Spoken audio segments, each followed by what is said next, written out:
history of medicine in great detail. I ended up teaching a course at the University of Oxford on the history of medicine. And, I know quite a lot about, particularly the religious side of the history of medicine. And I decided that instead of becoming a medical doctor, I'd become an academic, but I would keep the same rigorous approach to healing and therapy as if I was a medical doctor, but just apply it to the social body, the political body. And that's what I'm doing, you see. Now, the reason I speak out is because it's exactly the same as if I was a surgeon in an emergency ward and a patient is brought in, bleeding to death in front of me. They've had a car accident or been stabbed. I don't suspend judgment and refuse to treat them. I suspend judgment long enough to get a diagnosis. Multiple stab wounds. Okay, we need this, that, and the other. Let's go. Or whatever it is. Maybe they're a suicide victim. They've taken pills. Well, okay, check that, diagnose it, go into action, stomach pump them. So I'm a doctor of society that has made my diagnosis, and I'm now jumping up and down as loud as I can in a polite way to alert my fellow friends, citizens, the Commonwealth of the Republic of Letters, my esteemed colleagues and friends, whoever has an interest in trying to work this out and trying to stop Brexit, to tell them, look, this is an emergency. Here's what one doctor is saying, how we can treat it and why we need to. If you disagree with my diagnosis, I'd love to see your evidence. Obviously, doctors can disagree with each other, and there's a few academics who come out and said, no, Brexit is brilliant. Very few, I have to say. The scientific profession on the whole, Sir Paul Nurse, who I've met, who's a great, amazing colleague. He was president of the Royal Society. He gave the Darwin lecture in Shrewsbury when I was involved with the whole Darwin studies field, and Wallace, A.R. Wallace, I prefer him to Darwin actually, and I set up the Wallace annual lectures. But Nurse and I'm dearly, he's a great man. He's one of Britain's treasures intellectually, and he has said loud and clear that Brexit is an absolute catastrophe for the scientific community. It's going to make academic exchanges between universities in Europe much more difficult than Britain. It's going to cut off access to research funding. And it's going to make British intellectual life a much smaller place. We're much fortunate to have a richer exchange with, I'm speaking from France. France is a great haven for intellectuals. Holland, likewise. Germany, Scandinavia, all the countries. Italy, I want to be part of that common universal wisdom heritage, which is what European civilization is about.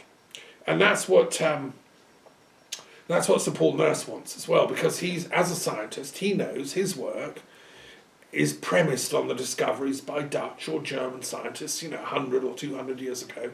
Every branch of science is an international activity. Britain is quite good at it, but not exclusively. The Scottish element in British science is very, very important. And when Scotland becomes independent, they're going to rejoin Europe and be part of that commonwealth of learning. And the poor old English scientists are going to, be cut off from the main. That's my concern. So, no, I have a duty to speak out. I also did some of my degree at the London School of Economics, which is the London School of Economic and Political Science. And I studied political philosophy at the University of London as part of my degree in great detail. I studied the history of political philosophy and taught it. The LSE is the place where you go to do your higher degrees in political thought. And it's important that that heritage be upheld.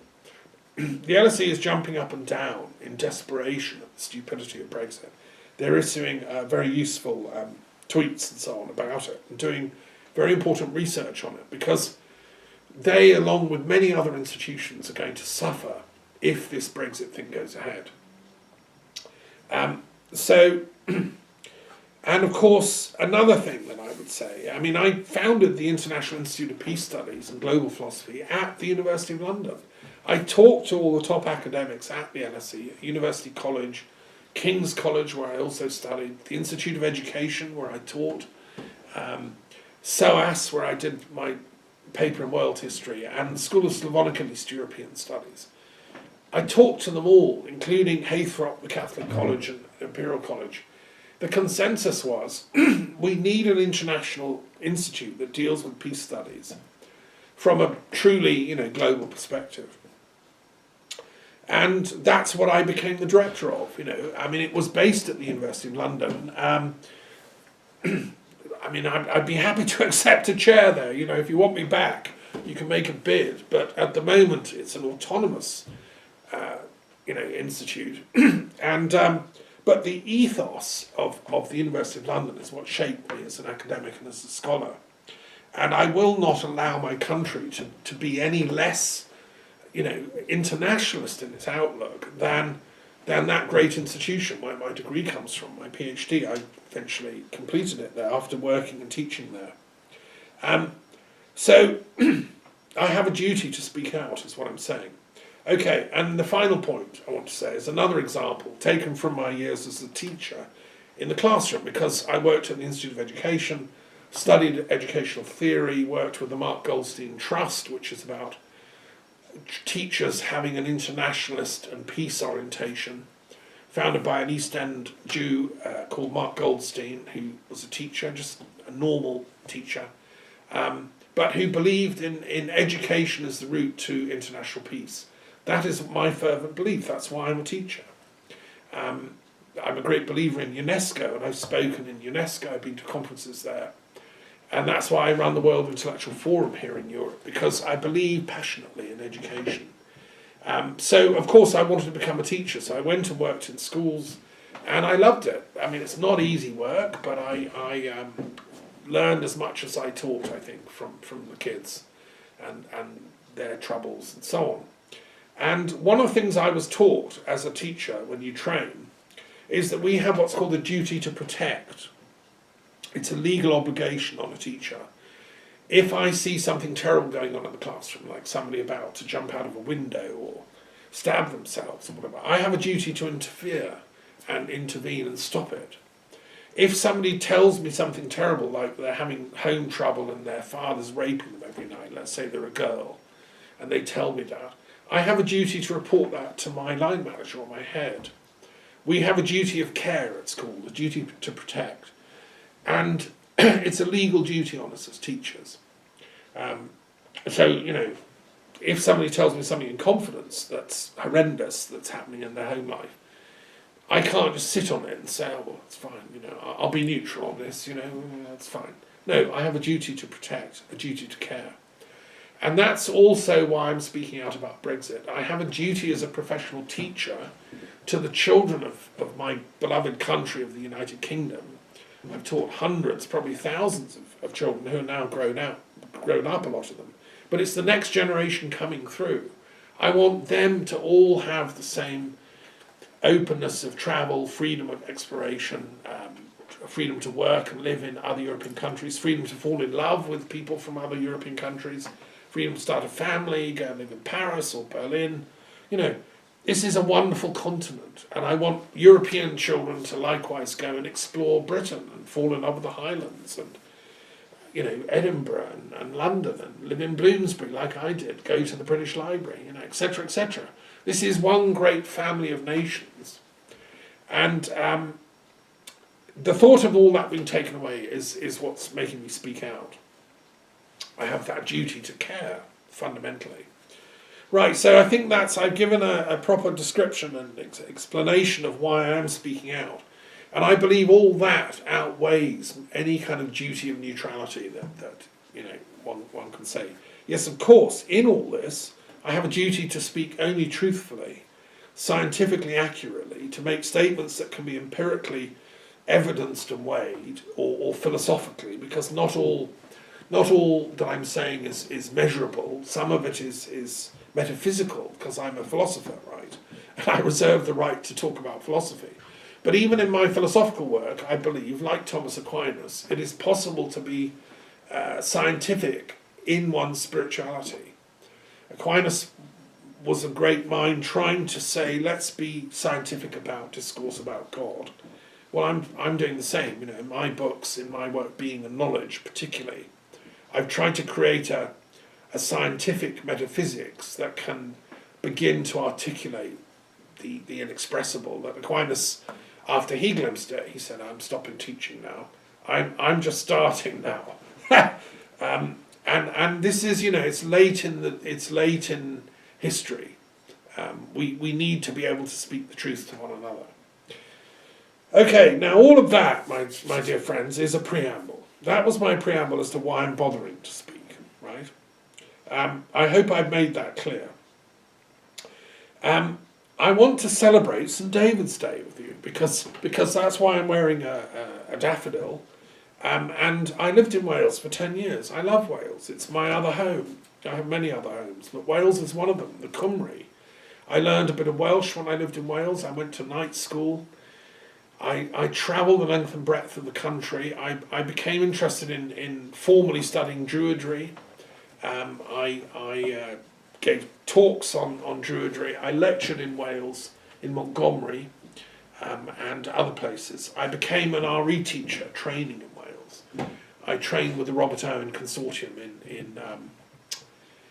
in Powys, and well, it's based in Leominster, but it operates schools in Powys. And my training school in Builth, Wales, was run by the training programme was run by Dr. Bernard Jones, who's a great English teacher, charismatic, you know, properly humble educator. But he was trained by Ted Ragg at the University of Exeter, who's a great educationalist. And, you know, I sat at the feet of these educators in Wales, and I learned to be a teacher. And I believe I've become quite a good RE teacher. And certainly my students seem to think so, and colleagues. So I know Wales deeply, and it's a land of learning. It's a land of education. And it's the land of St. David. And I want to celebrate a little, therefore, why I think David and the Welsh intellectual tradition that he represents, the spiritual tradition, are and totally opposed to Brexit, which I think is an English nonsense imposed from outside. St. David was from an international outlook in Pembrokeshire. What you've got to realise about West Wales is that it was part of an international sea of knowledge, which was connecting Ireland and Brittany and Wales and Scotland. You know, the sea is what united people. So David's mother, St. Non, ended up in Brittany. There was toing and froing between the people of Pembrokeshire and Brittany a lot. And the people of Brittany were Welsh. They were speaking Welsh. But they call it Breton. But it's the same language as the Britons. Welsh is an Anglo-Saxon term, meaning the foreigners. The Cymru don't use the term Welsh in their own language. They're not Welsh. They're Cymru. And so David was from a very deep tradition, going right back to ancient Druid times. And the Welsh, the great bard of Britain, you know, Taliesin, who lived near where I came from in Llanerville, when I lived there for nearly 7 years. He was from the valley of the Banwy, which is where I used to swim in the summer, and sat beside and did my prayers and so on. The Banwy is where Taliesin was actually from, the bard of Britain, the first great poet to have come down in the Welsh literary tradition. He was a cosmic thinker, old Taliesin. If you read his poetry, his verse, I recommend it. He talks about his birth and rebirth under the guidance of Ceridwen, who was a tough teacher. But every bard worth their salt needs, you know, a tough teacher. She was the goddess, and the goddess is not an easy taskmaster. Robert Graves's book, The White Goddess, goes into details on this. Graves was someone else who knew about the bardic tradition and the importance of the goddess in forming the mind of the poet and the bard. Now, a true poet, a true bard is an internationalist. You cannot be a small-minded bard and write anything worth writing. Shakespeare is called the Bard of Britain because he was an internationalist. Most of his plays are based in Italy, France, wherever, Illyria, Denmark. He travelled widely at the continent in old Shakespeare, and he was a part of a team of savants that were internationalist in their outlook, as was King James and Queen Elizabeth. James married a Danish wife, which is why Shakespeare wrote the play Hamlet to honour their marriage. And as I've said before, Shakespeare was one of the courtiers that held the robe as King James got got crowned in London in 1603. So bards like Shakespeare, like Taliesin, like all the others I can name, Wordsworth, Keats, Shelley, the whole tradition of the British poetic tradition. Chaucer, who founds English literature, was always in France and Flanders. He was an international traveller. He went to Italy. He learned to write poetry in Italy. The Italians and the French were doing poetry long before the English sort of had even thought of it, because it required a certain internationalism of outlook, which you get in places like France and Italy, which you don't get. I don't know why. It's very odd, in England. It seems to be a much more inward-looking kind of mentality. And there's a certain arrogance about it, a streak of arrogance, that why bother with poetry? It's not important. God, whereas in Europe we know that poetry is the most important thing. It's what endures. Civilizations come and go, but the words of the poet remain. The Dante, the Shakespeare, the Homer, the Goethe. I'm just reading Goethe's Faust, part 2 for the first time, just coming up to the end. It's very exciting. Goethe's work lives on. The Goethe Institute is the premier German cultural institute abroad. It's not named the Volkswagen Institute. So, Wales, when I lived there for 10 years, I discovered is a land of poets, a land of bards. Dylan Thomas was someone who inspired me in my own early poetic writings. I used to go to the Gower for Christmases with my mother's brother's family, Jack Clough, who's buried in Rendleston on the Gower, and I fell in love with the Welsh landscape of the Gower. And, it's a paradise for poets, Wales. And as a poet, as a bard, and as a druid, who lived in Wales for 10 years, I can tell you that St David is very important at leading our internationalist, rejection of this stupid project called Brexit. The BR should be taken out of Brexit. It does not have the British stamp of approval.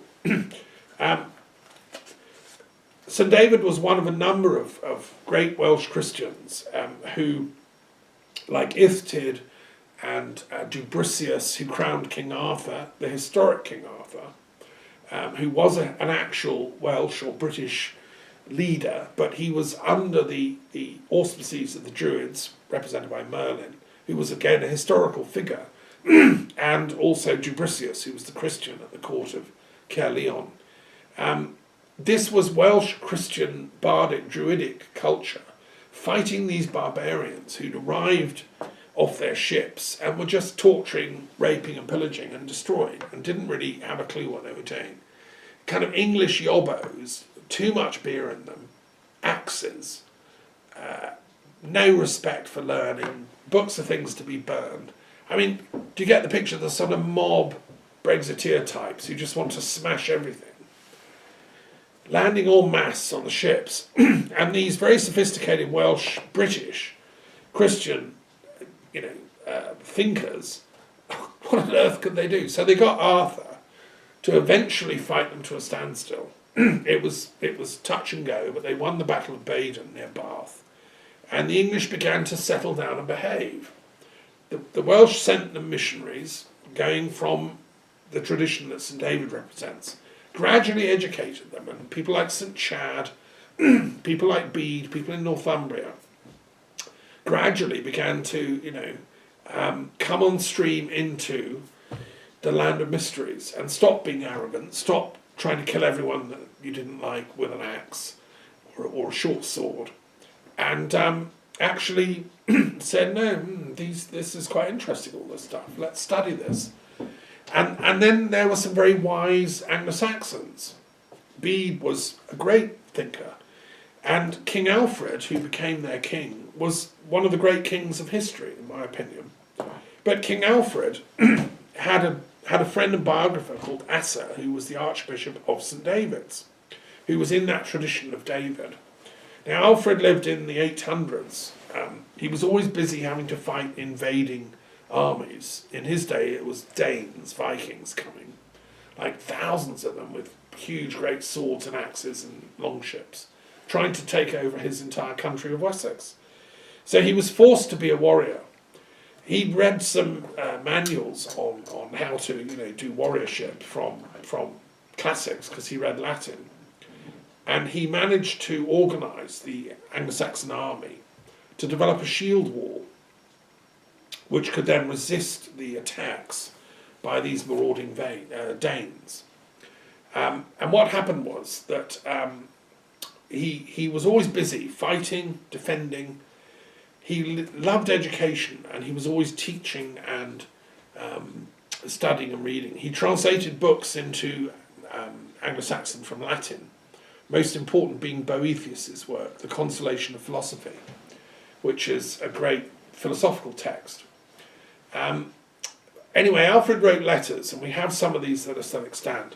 One of them he wrote to the Bishop of St. David's, Asa, was, "Dear Asa, I never have time enough to study in my life. I'm busy being a king, I'm having to teach and do justice." He had to do law courts and train the army and all the rest of it.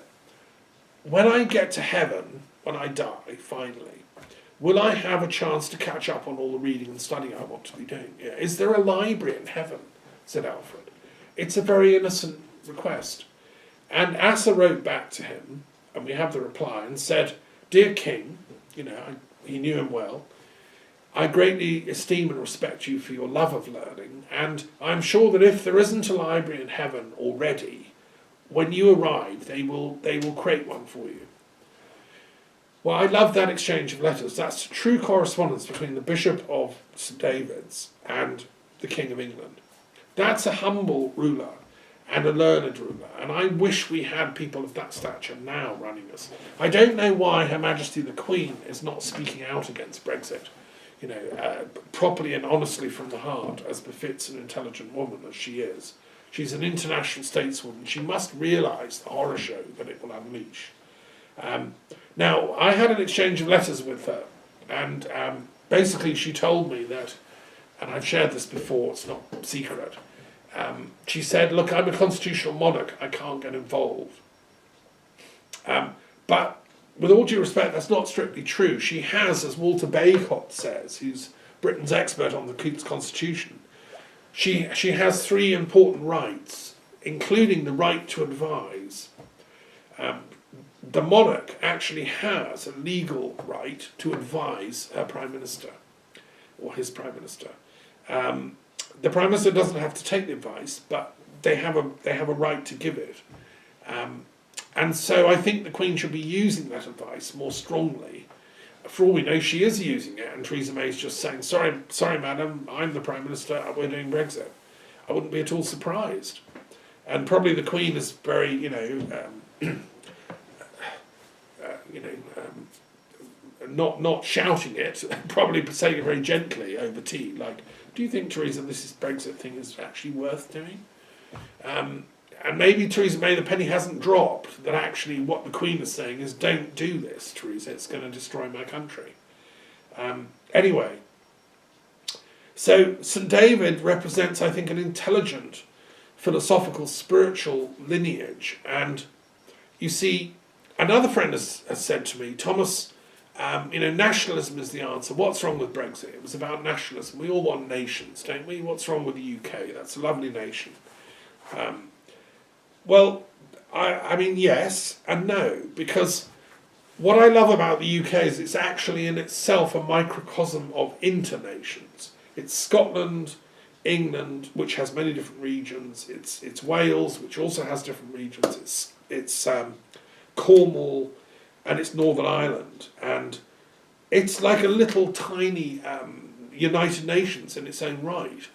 The dialects are different, the languages are different. They speak Cornish or, different dialects up in Northumbria or Suffolk or London, Cockney, or Scots, Lowland Scots or Gaelic. And then the same in Northern Ireland, you have Irish spoken, and again different dialects. Now all of that is to me sacred. It's like it's a nation that is a covenant nation with the divine, God, the ultimate source, and then of course you have all the other nations that make up modern Britain that have come more recently. You have the Jewish immigrants that came in, particularly in Cromwell's day, but also particularly in the 19th century, fleeing pogroms in Russia, who contributed hugely to the intellectual strength of Britain. You have the Muslim immigrants that have come in more recently after World War II, although there were some coming in earlier, and Queen Victoria's favourite, Batman was from India, a Muslim.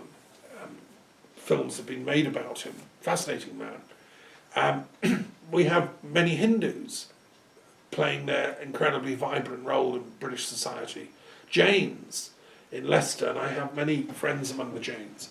Buddhists scattered around from all different countries like Thailand and Sri Lanka and so on. And Tibet, we have a Tibetan monastery in Scotland, Samuling, where I've spoken several times. And then we have Baha'is, we have Zoroastrians, Sikhs, in Southall and many other places, Birmingham, and Japanese followers of Shintoism and Chinese people that follow Taoism. What I love about Britain is its multiculturalism, its internationalism. When I taught at the University of London, the first classes I taught were on multi-faith London and multi-faith Britain. I worked also for the Workers' Education Association, WEA, teaching classes in East London, Central London, on the religious diversity of British culture, and that's what got me going as an expert in religious studies, really. And it was through encounters with the religious leaders of Britain. I was then Secretary General of the World Conference on Religion and Peace, which is a big interfaith peace group, that I met them, at the synagogues and temples and gurdwaras, and I went to the Zoroastrian temple in Hampstead and the Baha'i centre in Rutland Gate and the Buddhist gurdwaras in Wimbledon and so on. So that's the Britain I know and love. It's an internation, let's call it. And that's symbolised by the flag. All the saints are in the flag. I would like a bit more diversity. I think there should be a Welsh harp in the heart of the Union Jack for a start. I'd like to see some interfaith leaders elected to the House of Lords, not just Anglicans. I'd like to see, a rabbi and a Baha'i and a Hindu and so on as spiritual elders, because their wisdom is needed to guide this nation and to heal after this Brexit debacle. So now I'm an internationalist, and I think that this is where the Christian witness of St. David is important. We should remember that on this day. Because if you think about it from a Druid perspective, and reincarnation is true, which most religions have immemorially said, Hindus and so on, we have many lives here on this plane. This is not our only life. They're so brief, these lives. Like King Alfred, I feel that there's no time to study as much as I'd like. So I think that reincarnation makes sense from a Jain, Buddhist, Druid, Hindu, Taoist, Hermetic tradition perspective. And that we could have been any race or any nation in former lives, We could have had lives in any place, continent, in geography. And I think we do. I don't believe we're always born into the same, nation. I think that's part of, I don't know how it's worked out. I've read lots of accounts by hypnotherapists who go into past life regression and take you into the between life place. And I've done some of that work myself. It's very interesting.